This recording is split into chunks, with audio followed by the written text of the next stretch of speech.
What's that?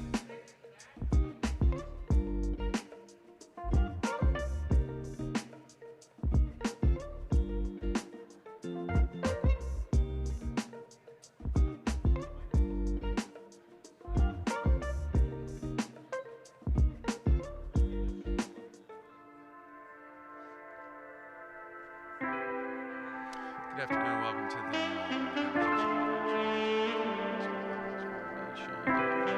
Okay, yeah, that's awesome.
Hi, everyone.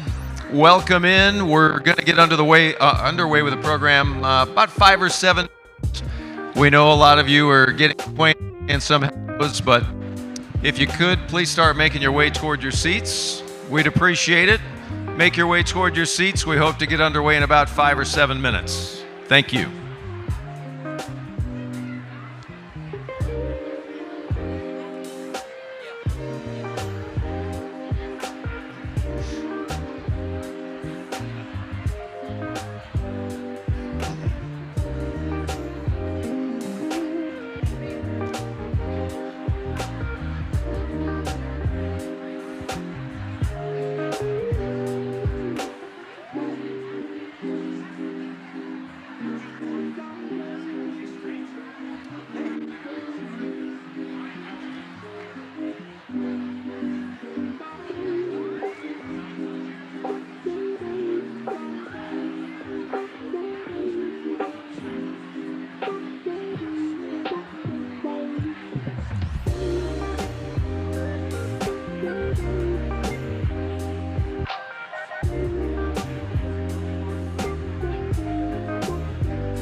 All right, everyone. First of all, thank you to everybody who has taken a seat. And all those of you still standing, we would ask you to please go ahead and facilitate getting to your table and to your seat. We'd like to get underway. Time is of the essence, and we don't want to waste a single moment of your time. So we'll give you about a minute and a half here, 2 minutes. Go ahead and find your seats, and we want to get underway with the program.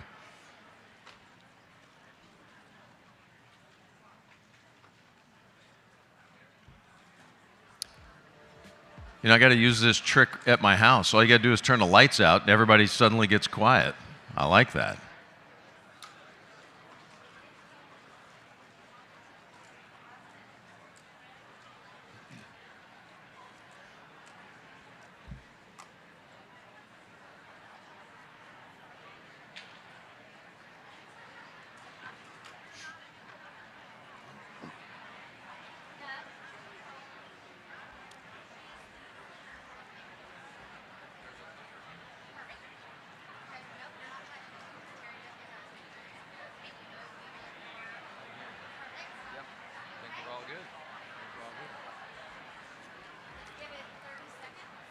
Okay, 30 seconds, I'm told, and we're going to get underway. 30 seconds. Grab a seat, grab a lunch. We got water at the tables if you're just walking in the door.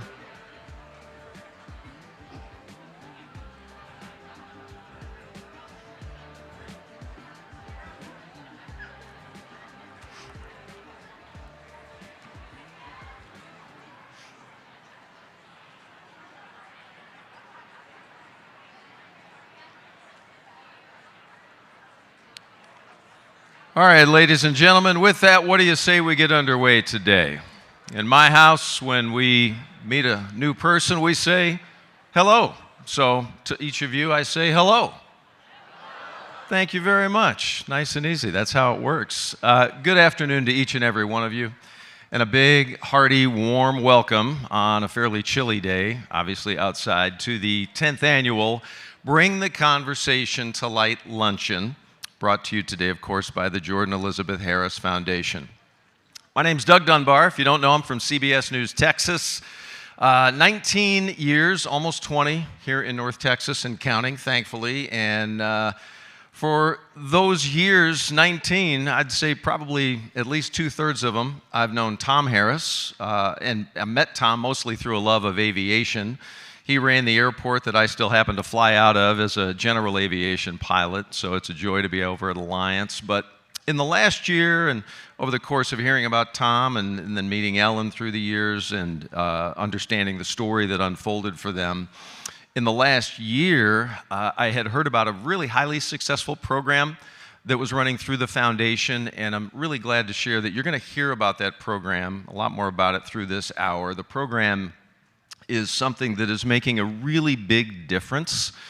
And once I heard it, once I saw it, I wanted to do a story about it, and we did. It was a few months ago. And the beautiful thing in my business, when you do compelling stories, oftentimes you hear about that from people. You hear about things when they don't like it as well, don't get me wrong. I'm in journalism, and that happens. But the bottom line is, with this story that we shared, that we're going to talk about this hour, the immediate impact was swift, it was resounding, and what happened was, a number of schools automatically across North Texas ended up reaching out to us at CBS 11 after the story aired, and they were compelled by the story to get the contact information for the foundation, because the simple question at the end of the day was, how do we get involved? How do we get that program in our school? And it's beautiful. It's an immediate example of the power of simply sharing a story of something that is working. It's simple. It's not complicated. Something that's making a difference. It showed the power about talking about something that's not easy to talk about. But we're going to lay it on the table here today. I've been blessed to see firsthand the beauty of programs that can be born and nurtured from the kind of support that each of you, brings to the foundation today by simply being here, by being a part of what we're doing. So it's my honor to be here to guide us through this time together. We've got a wonderful and an inspiring and an educational hour for you today. If nothing else, when you walk out the door, I want you to be smarter about the subject matter that we're talking about. If nothing else, walk away smarter about what we'll talk about this hour. It is so great for each of you to take the time out of your day today, because we know you're all busy. Everybody's got lives moving 100 miles an hour. So it means a lot to Tom and Ellen and the foundation for you to be here. So we've got several people, I understand, joining us virtually as well. We kind of figured out how to do that 3 years ago, didn't we? So wherever you are, however you may be watching, in the room, out of the room, on an iPad, sitting in the parking lot, on your car, wherever, thank you for being with us today, and thank you for supporting this extraordinarily important mission. It means a lot to us. So we're going to begin with a moment of prayer and a moment of reflection. If you would join us, please, bow your heads. God, we thank you today for the opportunity to gather here today and for the life-saving services provided by the Jordan Elizabeth Harris Foundation. We seek your support, we seek your guidance for the work that's being done within the community, and in a special way, ask for a healing and support to all of those who suffer in darkness. For those who have lost loved ones, we ask for your comfort and your care, and we pray that you will use the people here in this room and not in this room, and use their lives to help them see that they are not alone. Please bless our food today. Please bless those who prepare it, and please bless our event today. Amen. So I mentioned we know how busy you can be. We're all busy too. Makes us even more thrilled that you've taken the time to be with us today. Just curious, we've got a large room. Show of hands, how many people here for the very first time for the luncheon? How many? Okay, that's a fair amount of you. Thank you. Yes, thank you for coming. Thank you for taking time. Because the reality is, the only way to perpetuate a story is by bringing more and more people into the fold, right? So you guys hopefully will walk away smarter, embrace the message, and help us be messengers as we all move forward collectively. So whether it's your first time here, whether it's your 10th time here, we're going to take less than an hour now to teach, to connect, and to bring what can be a pretty tough conversation to light. And we're going to do it in some pretty important ways today. The foundation, just so you know, has grown. It's changed fairly dramatically in the ways we had it since the first luncheon. We're going to take you through that growth and show it to you. And as we start the program, we do have some people we do want to recognize today. They do say that there's no such thing as a free lunch, but thanks to the generosity of our sponsors, the event is free today, so all of you are technically eating for free. But here's a reality. It's not free to produce. We got to rent this gigantic room, right? We got to pay the caterer. We got a wonderful tech team sitting right over there and behind us and on camera down in the middle. We've got the marketing of the event. So all of that can be rather expensive. You know, we make no bones about it. There's cost involved. So a huge thank you to the sponsors today. I want you to look in your programs, not at the moment, but at your leisure. Look at those programs. Look at those sponsors. Those names mean a lot, especially our parking sponsor, Empire Holdings. A big tip of the cap to Empire today. And we do want to take a moment and recognize them. Here's the deal. I've got a fairly lengthy list. I'm not going to make you clap, not clap, clap, not clap the clap, not clap. We're not going to do that. We're not going to play the game. Let me go through the list, and then we'll just blow the doors off the place with applause at the end for everybody. All in favor, say aye. Aye. Anybody opposed? Ma'am? Don't be that person, right? Okay, so we're blessed to have a lengthy list. It's what a great feeling, so let me give it to you. Big thanks today. Republic Title of Texas, Office Equity Solutions, Alliance Operating Services, Baird, Hampton, and Brown, Alacaina Foundation, Hillwood, Bell, Fiserv, Riverside Home Builders, Ann and Bill Greenhill, Raymond James, Terry Bentley Hill and Tom Krampitz, Parking Concepts, Kelly, Hart, and Hallman, Haynes and Boone, Frost Bank, Peloton Land Solution, Drees Custom Homes, Higginbotham, RPGA Design Group, Medical City North Hills, I've been there, Mesa Springs, UNT Health Science Center, JPS Foundation, Lodge Assign Advisors. Ladies and gentlemen, big names that are making a big difference with what we're talking about today. Now, thank you to each and every one of them.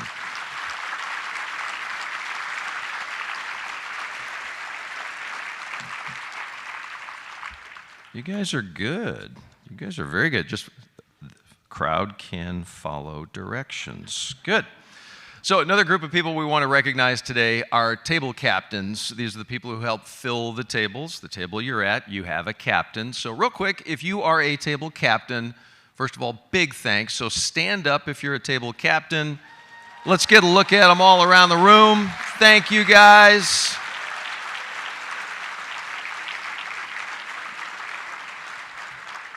We appreciate you so much for doing that. We do have a few elected officials here with us today. We do want to recognize them. There's nothing worse also than somebody trying to interrupt, somebody trying to eat lunch. We all get that. So honestly, I'm going to read some names, just a wave, little how you doing. As I call your name, will be just fine. Don't have to stand or anything. As we go, Mayor Mattie Parker of Fort Worth is here today. Mayor, thank you for being with us. The Mayor of North Richland Hills, Oscar Trevino, is here as well. We do have Fort Worth City Councilman Michael Crane in the building today. Michael, thank you. Fort Worth City Councilman Chris Nettles is joining us as well. We do have Fort Worth City Councilman Alan Blaylock in the building with us and in the room. Thank you. Fort Worth City Council member Elizabeth Beck is here, and also Tarrant County Sheriff Bill Wayburn. Bill, thank you for being with us today.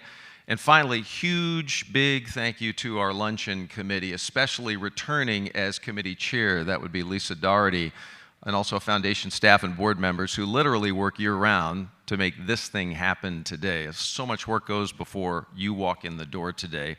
So to them, let's say thank you so much. It's been a wonderful moment so far. All the planning has come together.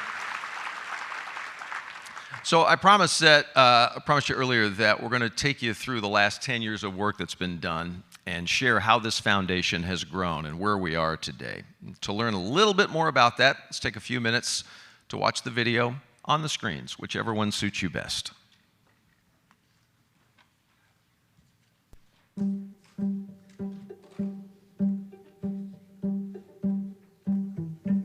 My name is Matthew Varicki, and I am the CEO of the Jordan Elizabeth Harris Foundation. Everything at the foundation began with research and continues to start from that aspect. I think the last 10 years of research has really shown us something fundamentally new about depression, and that is it is very likely it is not one illness, it is probably 10, 12 different types of depression. At the earliest signs, we should identify, treat, and make sure that the person recovers completely so that they can have a fruitful life. What we've really found is that it's very important to identify the various areas and ways that we can help a community, bring that to a community, and then have the community talk back to tell us what we're missing, what we need to do better, how we need to continue to expand. We have been working at UT Southwestern on depression, especially in the young, but more importantly, how best to then match them with the right treatment and how to predict what their long-term course is going to be. We are going out every day and preventing suicide through the various programs that we offer, whether it be to kids, adults, or other people.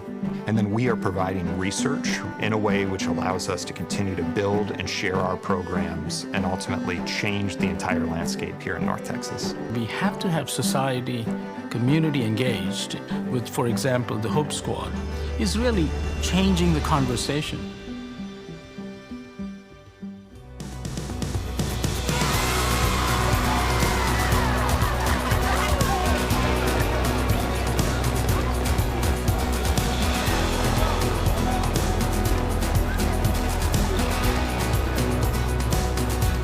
We had representatives from the Jordan Elizabeth Harris Foundation that came out, and they were presenting it. They said, hey, we think this would be a good program for y'all in the district, and so that's how I found out. I think it was like 5 or 6 years ago.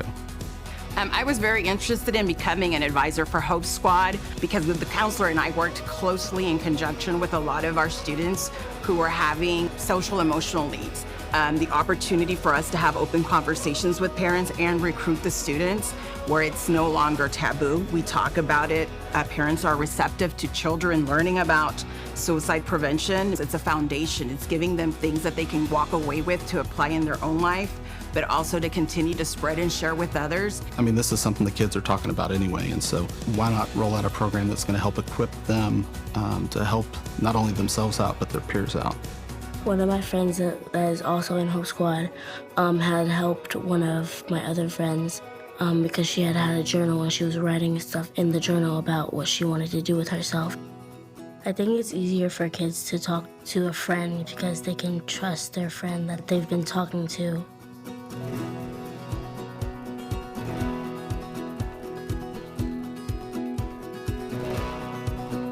At Burleson Fire and EMS, we learned about this program through our partnership with Texas Health Resources Burleson.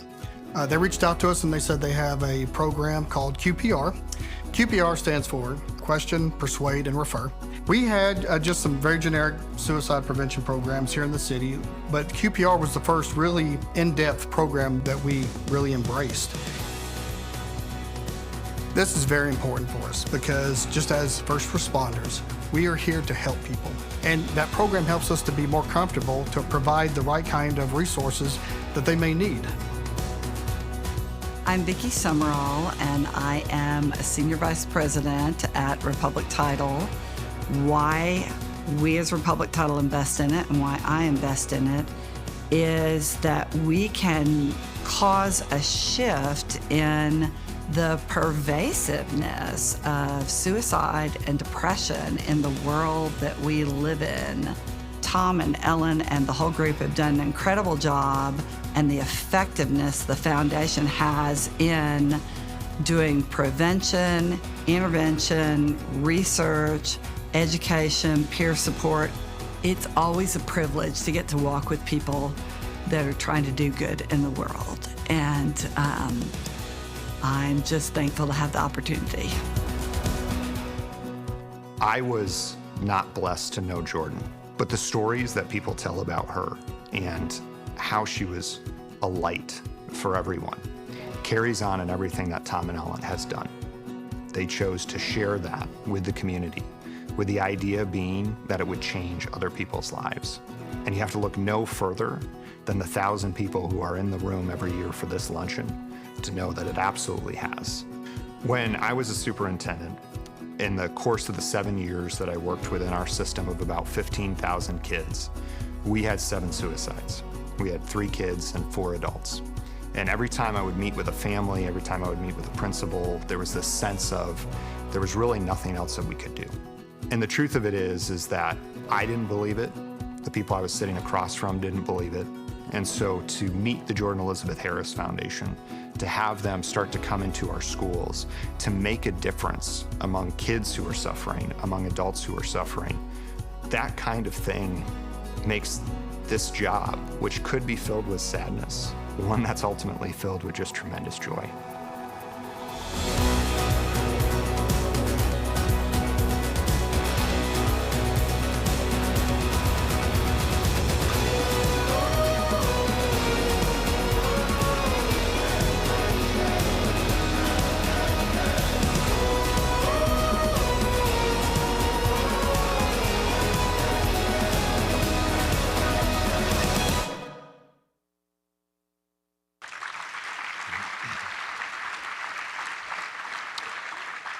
You know, you watch that video, and it says a lot that we can sit here in 2023, and a room of 1,000 people watched a 7-minute video about something that I would argue 5, 7, 9, 10 years ago had been pretty hard to capture, right? And it speaks to the fact that it's getting easier to talk about it. It's getting okay to talk about it.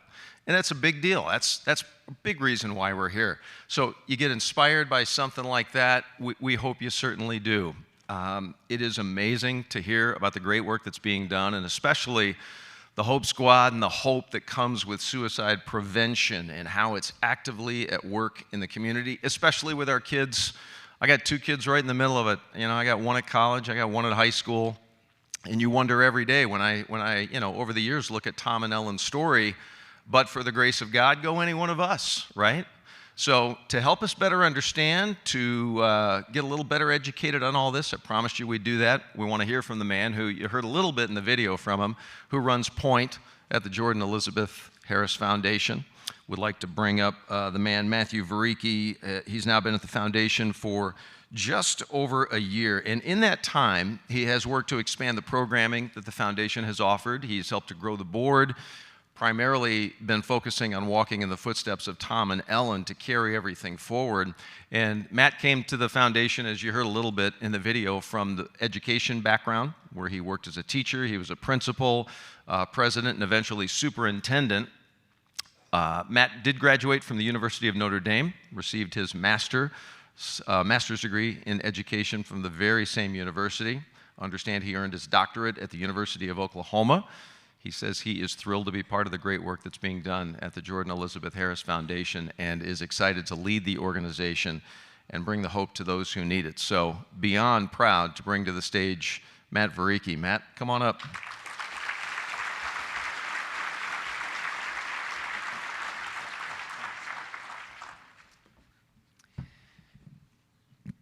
This Memorial Day, my wife Elizabeth and I were out for a walk on the Trinity River Trail. We were having this conversation about something or other, and we were about to cross this low-level dam that leads back to Tanglewood when we saw two e-bikers in their 70s start to head down the opposite side of the dam. Elizabeth was in this mid-sentence, and she suddenly just stopped talking, because even 50 feet away, she could tell that something wasn't right. We heard this cry, and all of a sudden the woman shoots over the edge of the dam. She hits the side, she lands in the water, her bike's on top of her. Elizabeth didn't hesitate. She took off on a dead sprint down our side of the dam, and we were there in maybe 10 seconds. The woman's companion had parked his bike, he was in the Trinity, he was doing everything he could to hold her up, but he was struggling. The water was deep enough that he couldn't get leverage on the bike. So I jumped in, Elizabeth ran to call 911 to direct him down to the river. The woman was bloodied, she was unconscious. Her companion and I were able to get the bike off her. I was able to pull her to the side and get her out of the water. We got her situated, we made sure that nothing was broken, that she didn't have any life-threatening injuries, and not long after the EMTs arrived and took over, and fortunately, she made a full recovery. A lot of things had to come together so a life could be saved that day. If it hadn't been Memorial Day, if the water had been higher, if I'd been shorter, any of those things could have changed the outcome. What I know for sure, however, is this. The two people who went into the water weren't going to be okay on their own. Someone needed to be there to help them. It didn't matter how smart, how rich, how much they loved each other, anything else. It was a moment when they desperately needed the community. Look, this is a dramatic story of how a life gets saved. But the truth is, there are people all around us, even in this room today, who are drowning. Some of them may be struggling so much they cannot even ask for help. And in those moments, maybe their family, their parents, their spouses will step in, but sometimes that just isn't enough. Sometimes you need the help of someone else in your life, a stranger even, to step up. Sometimes you need the Jordan Elizabeth Harris Foundation. See, I work with people every day who save lives. Christy, David, Latasha, and Rachel, they train people in this community to recognize the signs that somebody is drowning, and they teach them how to step in. They work with Hope Squads with businesses and churches, and they currently oversee 119 schools, 108,000 students, a conference, community block parties, and they're collectively responsible for training over 35,000 people in Fort Worth and QPR. I work with Tom and Ellen, who built this foundation from nothing into the force for good that you just saw in this video. A foundation that supports research by bringing together the top minds in suicidology to Fort Worth for the summit, a gathering of incredibly talented researchers who believe that we can solve this thing if we work together. Tom and Ellen have provided through the foundation an additional $500,000 in research projects, many of them right here in Fort Worth, to learn about depression, the brain, and suicide. And finally, I get to work with community partners that allow us to train businesses and first responders in methods to protect those around them, including at places like Cook Children's and BNSF Railroad. See, we're a foundation that fights to bring the conversation out of the darkness and into the light. But we couldn't have done any of it without all of you. This is our 10th luncheon. It marks 10 years of sorrow, but it also showcases 10 years of hope and change and bringing this community the tools necessary to prevent tragedy. I'm going to ask those of you who came to the first luncheon, if you would just please stand right now.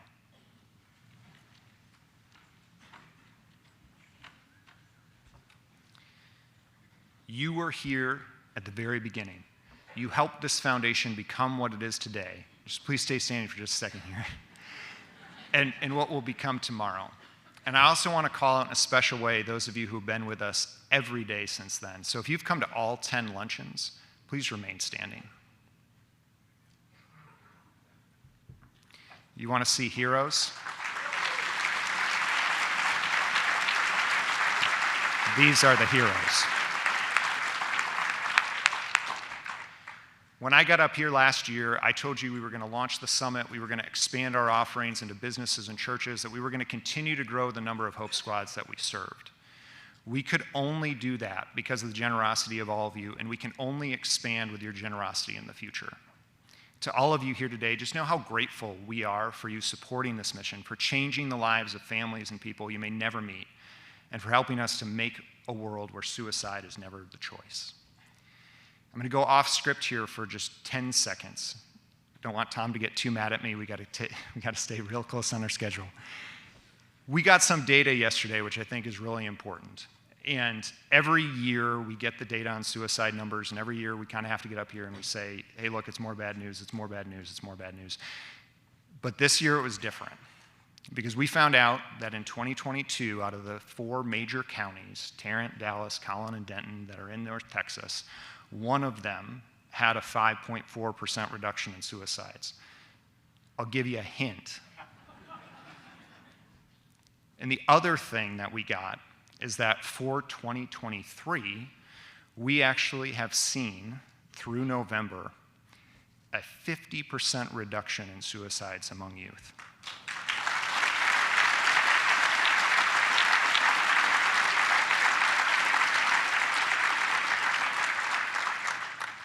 I can't promise you it's going to be like that next year, but I can promise you it happened.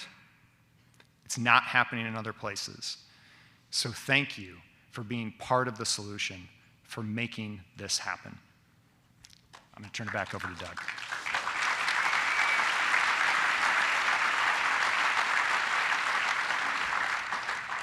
A lot of people who work in data will tell you the data doesn't lie. Things are moving in a positive direction when it gets talked about, when something like this beautiful foundation goes to the tip of the spear and starts trying to make a difference. It just works, and it's happening. And I would argue, and you may agree with me, people like Matt, those kind of people have a special piece of DNA, do they not? People who do that. So Matt, thank you again. Thank you for running point. We appreciate you. Next, it is my honor to welcome up Terry Bentley Hill. You're going to hear from Terry. Terry's an award-winning criminal defense attorney. And the moment I spit something like that out, I thank my lucky stars that I don't know Terry yet. And I've not needed to know Terry yet, but this will be a pleasurable moment. She has very strong ties to the Fort Worth community, where she received her Doctor of Jurisprudence from Texas Wesleyan University School of Law. She's also a nationally recognized mental health care advocate who created the Stop Minding Your Own Business initiative, with the real basic belief, and she'll talk more about it, of course, that just one person, maybe somebody in this room, can change the course of somebody else's life by asking the simple question, are you okay? Honored to welcome to the stage our keynote speaker, Terry Bentley Hill.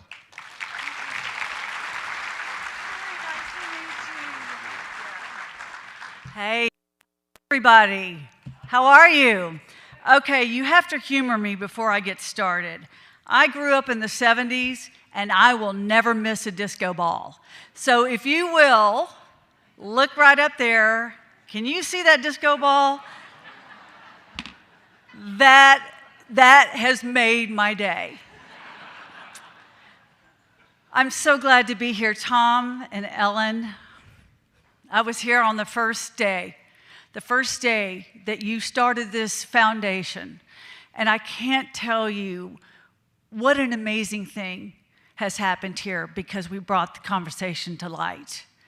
And I also want to recognize, before I get started, my husband, Tom Crumpets, who is an original board member. Sweetheart, I love you. You are my everything. All right. I know there are people here who are struggling, who have had a terrible loss. And my heart is with you. And I acknowledge that because I want you to know you're not alone.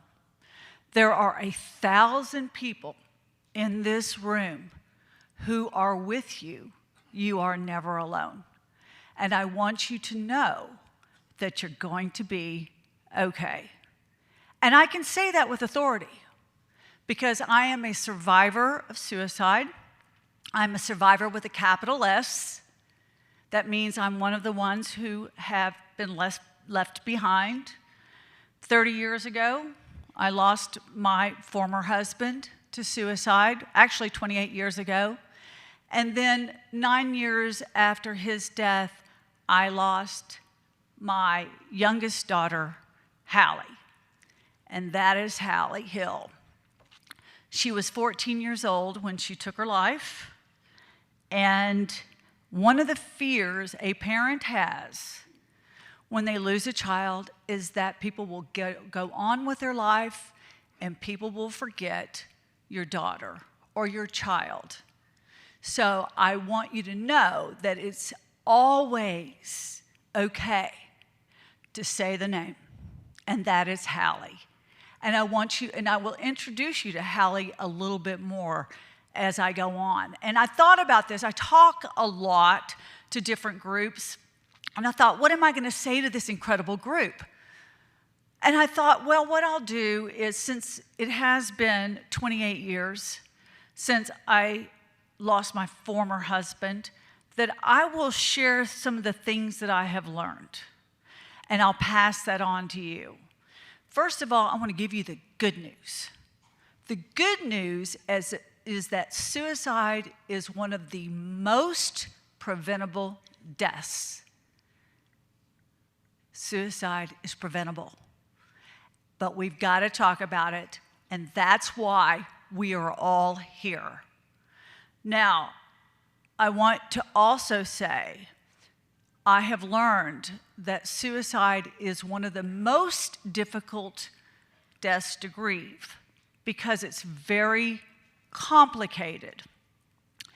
It is oftentimes a death that, when it happens, you take on responsibility that doesn't belong to you.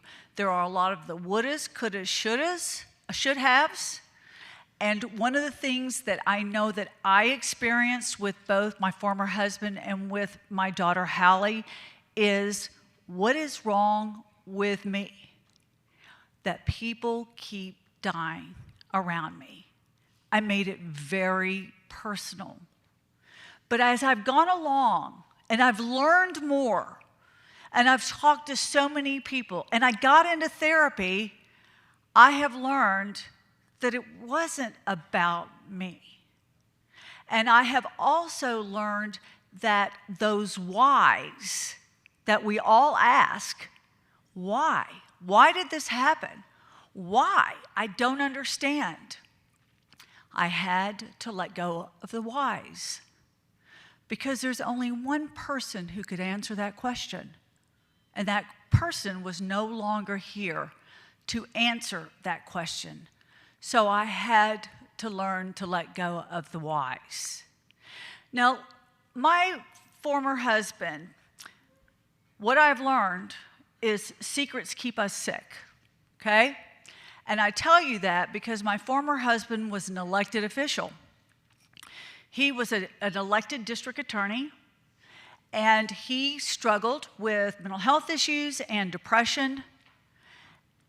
But because he was afraid that it would ruin his career if he sought help, our family kept a secret and hid in the shadows and tried to conceal the illness that at the time We didn't know it was an illness. We didn't know what it was. We were just getting sicker and sicker. So secrets can keep us sick. So that is, people will often ask me, Terry, what would you do differently if you could? And what I would do differently is I would have gotten help for myself. That's what I would have done. I didn't share any of this with my family or my friends because I really worried that I might hurt his career. He didn't want to get help, but he paid the ultimate price for not getting help. So that secret is what kept us sick. Grief is hard work, you guys. It takes a lot of energy. I had 2 weeks of law school when Hallie died. And I remember thinking, I don't think I could do this. I don't have the ability, I don't have the stamina to go through law school. And I remember by the time I'd had a therapist for a while, because one of the things that grief did for me is it made me feel crazy, literally crazy. And I would go to my therapist and she would say, Terry, you're not. That's exactly the way you're supposed to feel. So after Hallie died, and the law school, I withdrew for that year, and the law school called me back and said, are you going to take your place? If you don't, we're going to have to fill it. And I went to my therapist. And I said, I don't know if I can do this. I don't think I can concentrate. I don't think I have the energy to do this kind of work in law school. And my therapist said, Terry, it's not my job to tell my clients what to do, but I'm going to tell you right now, you're going to go to law school. And you're going to take it one semester at a time. And then you're going to take it the next semester, and then the next. And she said, and I'm going to tell you something, after 3 years, when you walk across that stage, you will know, and grab that diploma, you'll know there's nothing you can't do. You guys, I was 46 years old when I went to law school. I didn't graduate until I was 50, and she's right. There is nothing, I don't think, that I can do. And I can tell you I had 3 girls sitting in that auditorium, my daughters, my 3 surviving daughters were in that auditorium, and they were the loudest cheerers in the audience. There's nothing you cannot accomplish one day at a time. There is a language of depression that I learned that people speak.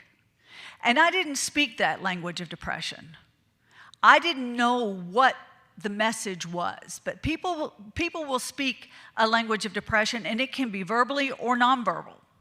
I know because Hallie shared some things, but because I did not speak that language, I missed it. I'm not being mean to myself. I just didn't know. Hallie, depression causes cognitive distortion right here, thinking errors. Oftentimes we have black and white thinking, or we have catastrophic thinking. But Hallie, at the age of 13, started telling me, Mom, I don't have any friends. Nobody wants to sit with me at the cafeteria. Nobody wants to be around me. And I looked at her like, no, that's not the case. I know all the people who come over and spend the night. She's a straight A student. Her insides didn't match her outsides. And so just to make sure that I was right, I volunteered at the cafeteria at middle school so I could see if she was sitting in that cafeteria all by herself. Well, of course she wasn't. She had 20 people around her. They were all laughing, smiling. But you know what? I went home and I thought, yeah, I was right. But you know what? What I thought was irrelevant. It's what she thought. And she had been listening to very melancholy music. She had been sleeping a lot. She cried before she went to school. She was exhibiting the signs of depression. But I didn't speak that language. So I've had to learn to speak the language. And when you do learn, one of the things, let me back up a minute. After many people who are survivors of suicide have depression themselves. They experience depression. I certainly did. I had to go to counseling. For me, I had to take medication because my brain couldn't make the chemicals I needed. And I had to have peer support. And that's what you all are, of course. This is the peer support.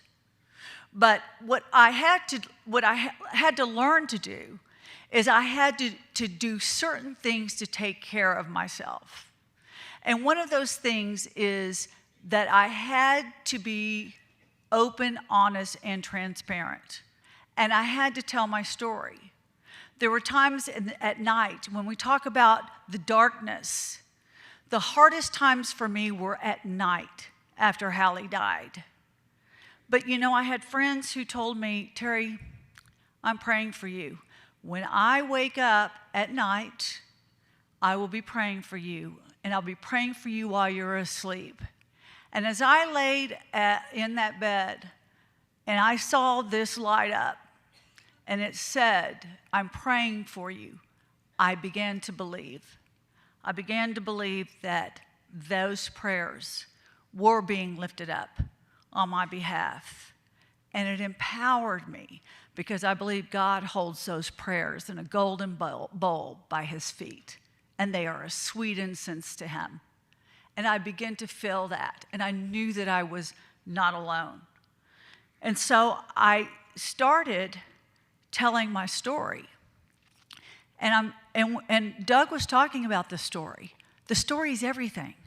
Our story is everything. We all have a story. Because the story can be the key that unlocks other people's hell. I was in a law firm. I speak to a lot of law firms, law groups. I'm very, very involved in lawyer wellness. And after I got through at this law firm in Houston, I noticed that there was a group of women sitting at a table. And I kept looking over there because people will come up usually afterwards and want to talk and share their story. And I noticed them sitting there, huddled together, and eventually one of the women came up to me and she said, Terry, I want you to know something. When I was 15 years old, my father died. And for the last 45 years, I have been telling people he died of a heart attack until today. And for the very first time, I shared with my colleagues that my dad died of suicide because you told your story. You have set me free. Tell your story. It truly can set someone's life free. Tom and I started Stop Minding Your Own Business because very much like QPR, it is imperative that you step out of your comfort zone and approach with love and concern people who are struggling. I have a friend who jumped off the Golden Gate Bridge when he was 17 years old, and he told me that he would not have done that if one person asked him that day, "Are you okay?" He obviously survived. He was one of 43 people to ever survive jumping off the Golden Gate Bridge. And when he got through telling me that, I thought, oh my gosh, we've got to stop minding our own business. We can all say, "Are you okay?" Because what it does is it relieves suicidal pressure or crisis. Think of it like a balloon. So when you validate someone's pain, when you see them and you approach with love and you ask the questions, it can validate those feelings and relieve that pressure, so then we can get help for those people. That's why QPR is so important, because it teaches people don't know what to say. They don't know what to say, but I never pass someone who is struggling. And I work in the criminal courthouse, you guys. It's not a happy place. And when I never pass someone who is crying without asking them, "Are you okay?" I have to keep my head where my feet are. If I go to the past, it's a very dark place. If I live in the future and so I start writing scripts about what might happen, I'm an anxiety. I'm safest right here. So I keep my head right where my feet are. And I'm going to wrap up with gratitude, because studies have shown that the people who stay in gratitude are much more content and happy in their lives. And I know that to be a fact. The day after my former husband died, the media had gone live from our front yard because he was a public official. And a woman walked in my house and she said, "Terry, I want you to write a gratitude list." And I looked at her like she was crazy. I said, "Are you kidding me? I have nothing to be grateful for. I am now the single mother of 4 little girls. I don't know." And she said, "Well, let's think about this." She said, "Terry, do you have a roof over your head? Do you have food on your table? Do you have 4 little girls who love you? Do you have a bed you sleep in? And do you have legs that take you from that bed to your bathroom sink? And do you have a toothbrush that you use every single morning?" And I said, "Yes, I do." She said, "Well, seems to me you have a whole lot to be grateful for. Why don't you write a gratitude list?" So I have. Since April the 9th, 1995, I've written a gratitude list.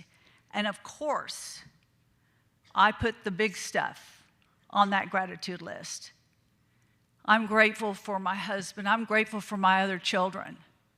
Of course I am, but I'm also grateful for the little things, like the gasoline in my car that takes me from Dallas, Texas to Fort Worth. The fact that I can see the bamboo in my backyard swaying. The fact that I can hear the fountain and that water running, and that I can feel the air conditioning kick on, and I can feel it on my skin. I am grateful every single day for what I have, because then I don't focus on what I don't have. And I can tell you this, that we are powerless over people, places, and things, but our perspective is a choice. And I choose to be grateful for what I have. I want to leave you with this. Ernest Hemingway said, "Life breaks everybody, but afterwards, some are stronger in the broken places." And I know there are some very strong people in this room. You are not alone. We are all together. And I can tell you this, that I am a person of faith, and I believe that is the main reason why I'm up here talking to you. And I could finally take a deep breath when I realized that no matter if I live 30 years on this earth without Hallie, it will be a blink of an eye compared to eternity with Hallie. I wish you today the peace that passes all understanding. Thank you very much. Ellen and Tom, thank you for having me. I appreciate you.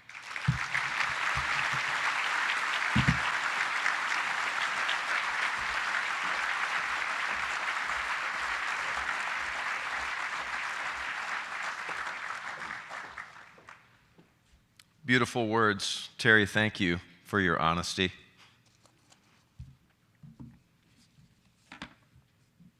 So last year, the foundation sponsored the second Light the Trail ride. If you're not familiar, so this is not grab the mountain bike, let's go down to Trinity River and do a mile or two. These people know what I'm about to say. This time, this trail ride, hashtag, they went from the headwaters of the Mississippi River, and they ended up in New Orleans, right on the Gulf of Mexico. And they got there by racking up 1,800 miles in the saddle. 1,800. But every mile along the way is a moment that allows them to connect with each other. That's a lot of time together. But more importantly, connecting with the community that they would go to each and every day new community. They rode the Light the Trail ride for those who are suffering in the darkness. They rode for family. They rode for friends. They rode for those who struggle in silence that we've talked about today already. Maybe you're in this room, and maybe we're talking to you. They rode for the belief that those people are not alone.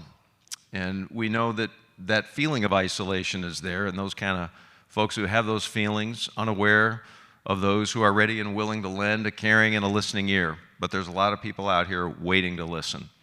1,800 miles to Light the Trail is a powerful story. It's a documentary following their journey, and it tells what, as you can well imagine, is a very emotional story, and it draws a lot of attention to those who are suffering in silence, as well as each of us and how our communities and how we can jump in and be ready to help if we choose to. The film debuted at TribFest in Austin back in September. Foundation is going to be providing opportunities for our partners, by the way, some opportunities for friends and family as well to attend screenings and to continue having the conversation about mental and brain health. And if you'd like to host a private screening, keep this in mind through the day today. You can go to the website, the Jordan Elizabeth Harris Foundation website. There'll be an 1,800 mile tab that you'll see on there. Just click on that, and that's actually going to give you access to the trailer, which you're actually going to see here today. But just so you know, after you've seen it, if you have a thought later, this same trailer is available on the website, and we can set up a screening. But if you'd give us just a couple of moments of your time, take a look at the trailer we'd like to share with you.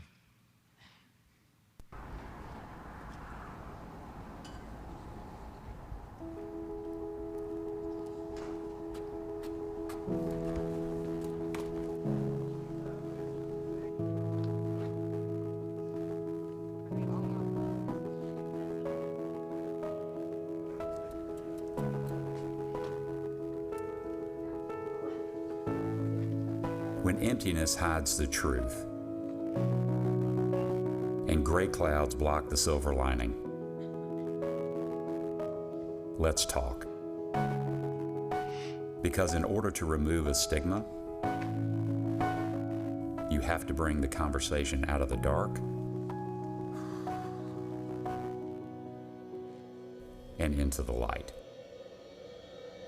I ride for my sister Jordan Harris. I ride for Bobby Mendez. I ride for my cousin Ricky Rice. For my wife Leslie Colbert. I ride so another parent, family, and friend never has to bury their loved one. In October 2022, a team of cyclists traveled 1,800 miles with one mission: to light the way towards a future free of depression and suicide.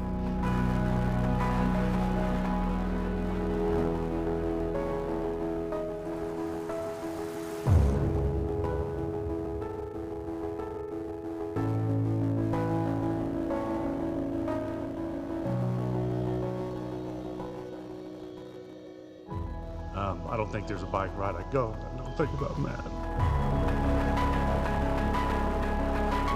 I want the nation to hear this incredible story that these people are doing and how people can be helped.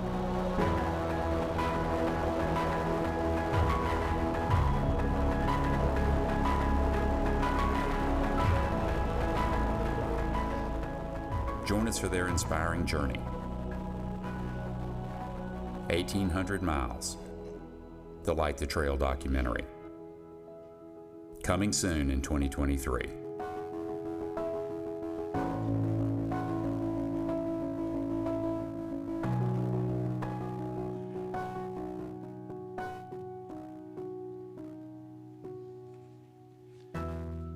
Just a brief look at the effort. The dedication of these riders, as you can well imagine, help make many of these programs here at the Foundation possible. Fundraising is at the core of what we do, obviously, to keep this thing moving forward. Extraordinary efforts that ultimately, the great news, pay extraordinary dividends in helping save lives. Like I said at the very beginning, it's pretty simple, right? Talked earlier about the Hope Squad and the program that we did a story on at CBS 11 that I was so enamored with and taken with because it is active in schools all around us here in North Texas. It is making a tangible difference. We sat and talked to the people who are directly affected by it. So here with us today are Hope Squad members that I want to introduce you to from Castleberry High School, Castleberry ISD. They're going to come out in just a second here. Ladies and gentlemen, it's my honor to present to you the Hope Squad and Finding Hope.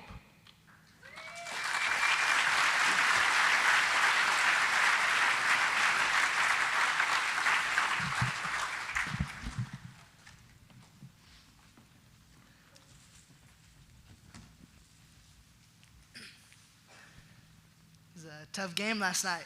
Yeah, it really was. We lost 50-0, man. Yeah, it was better than our last game, though. I guess so. But Lake Worth is our rivals. Yeah. We'll get them next year. Hopefully. Hopefully. Let's go for a water break.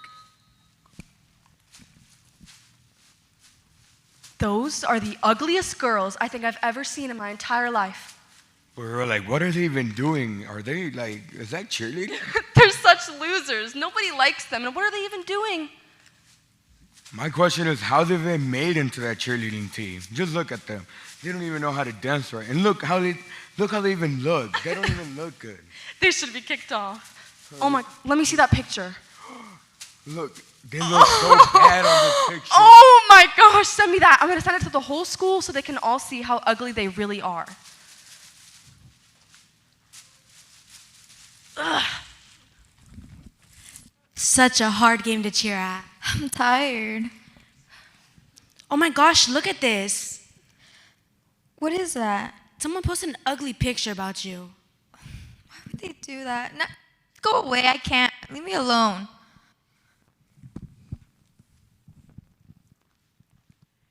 Are you part of the Hope Squad? Yes, I am. Can you help me? My friend's getting bullied.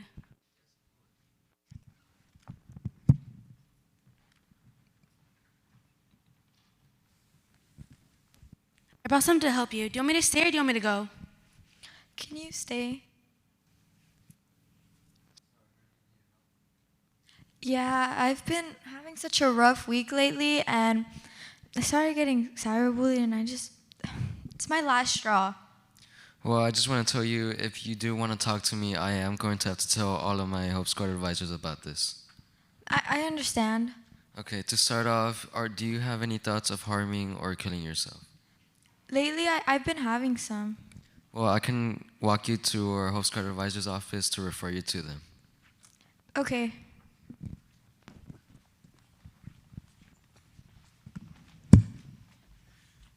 In these type of situations, we use a 3-step method called QPR.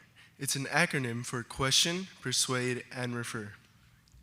The first step to this method is question. Well, we will question the person who is in need.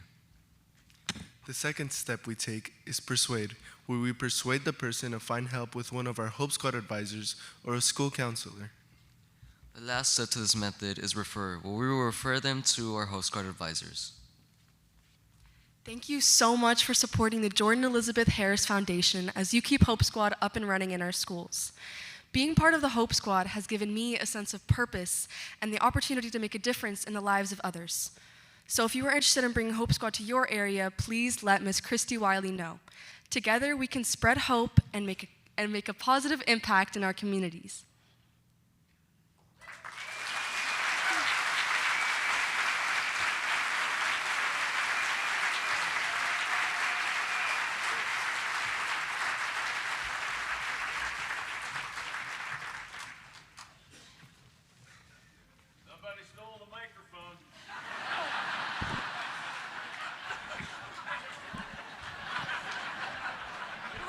And now thank you guys, thank you. Those poor guys are, oh my God, we stole the mic. Hey, great performance. And it boils down to Terry's message. Are you okay? It's 3 words. It's simple, right? We keep saying it.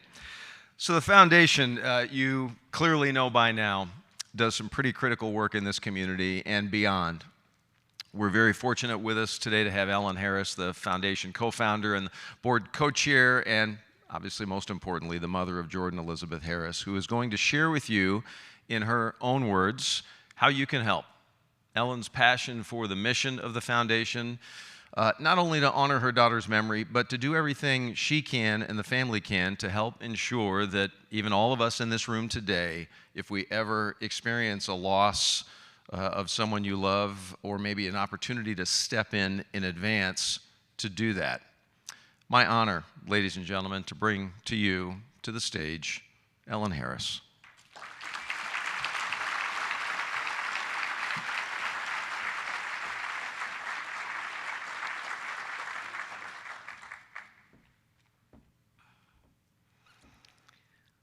I look out at the group gathered here, and I see many people who've been here every year for the last 10 years, and I am incredibly grateful.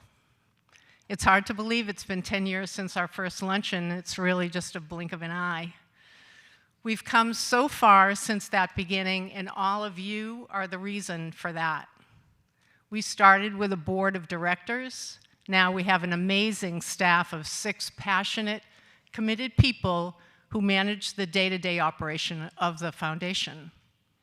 We started with note programs, and now we have Hope Squads on 119 campuses, not to mention the thousands of community members who've been trained in QPR for free.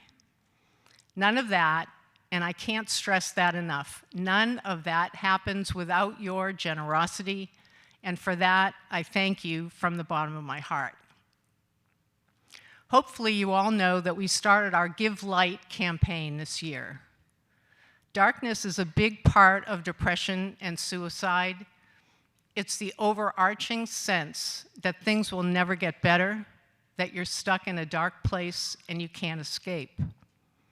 We hope that by talking about mental illness openly and honestly, we can give light to those suffering in silence. Coast Products has generously provided each of you with a Jordan Elizabeth Harris Foundation flashlight at your table. We hope that even as it provides light for all of you, that you'll be willing to take that light and share it with the community. I'm going to ask you to pick those flashlights up now, if you would. And just so you know, there's a button at the top where the ribbon is, and that's what you use to turn it on. We want to show you what these last 10 years have been like. When we lost Jordan, if you would turn them off for just a sec. Now that you all know how to turn them on.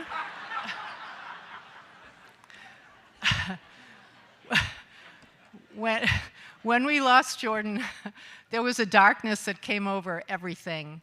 The light that she was had been extinguished. But we were not alone. With those of you who knew Jordan and were there with our family, please share your light. The people around us gave us hope. Members of our family, our friends, our workplace, and our faith community, they all sustained us and reminded us that even in our pain, we could bring light to others. If you were among those people or came to our first few luncheons, please share your light.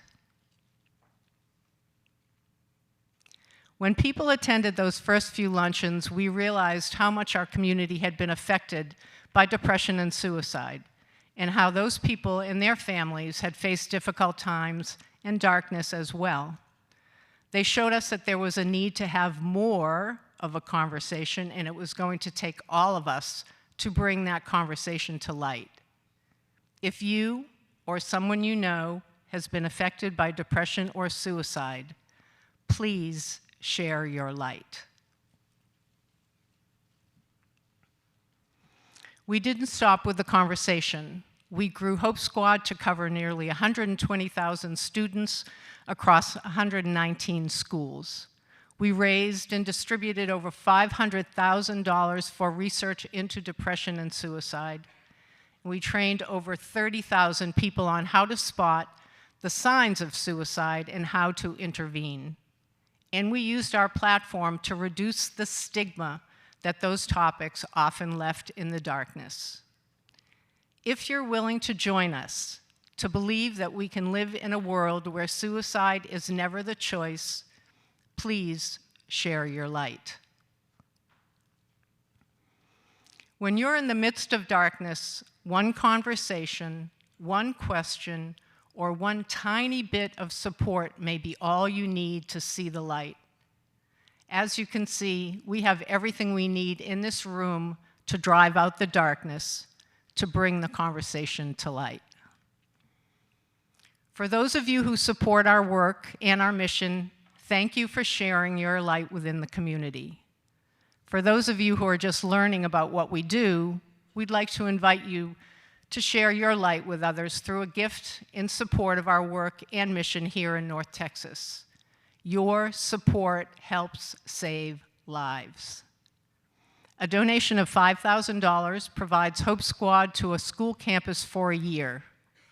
$2,500 allows QPR training to be offered in underserved communities. $1,000 allows us to train up to 5 school-level trusted adults in suicide prevention. $500 pays for travel costs of a researcher to attend the summit, and $250 covers the cost of QPR training for a single organization. A gift of any size will be greatly appreciated. Please consider making a monthly recurring donation, which is also an option on your pledge card. It may be easier on your budget to split your donation up over time. Any donation amount will help us pursue our vision of a world where suicide is never the choice. For your convenience, you can either fill out the pledge card that's on the inside of your program, scan the QR code in your program, or text to give at the 800 number also in your program. And as a friendly reminder, if you're interested in purchasing the beautiful orchids at your table, the suggested donation is $20. As I have been for the last 10 years, I'm incredibly grateful to all of you for your support, both financial and emotional. The Jordan Elizabeth Harris Foundation would not exist without you. Thank you very much.